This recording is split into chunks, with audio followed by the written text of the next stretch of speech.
Obviously, with corn stover harvest, there's a lot of questions, ranging from impacts to a subsequent crop to soil fertility issues. And so to address these issues, I've been working with a handful of growers, more than a handful, I guess, about a dozen, looking at experiments on their farms and about a roughly 40-acre field size, looking at what happens when we take about half the stover off of a field, and that's the target of our harvest activities.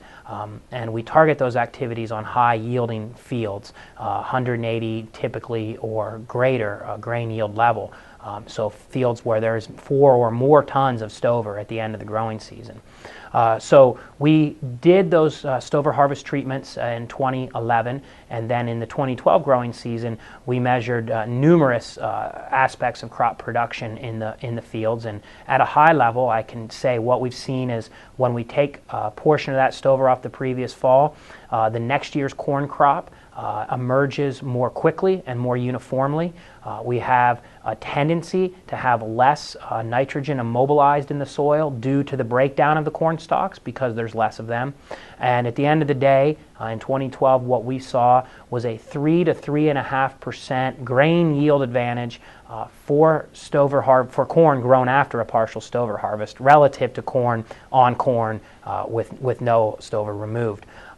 So obviously there's some value there we see, at least in the short term, for growers. What we'd like to do moving forward, or what we will do, is continue to evaluate these fields, these trials, and to really give focus to studying what's happened with the soil.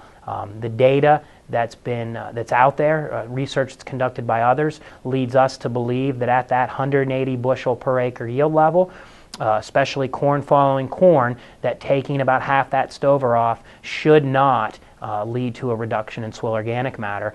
So we're going to be looking to confirm that research result going forward, and as well to continue to help define what value there might be in the production system, again thinking of those high yielding production systems where corn stover harvest is probably the best fit.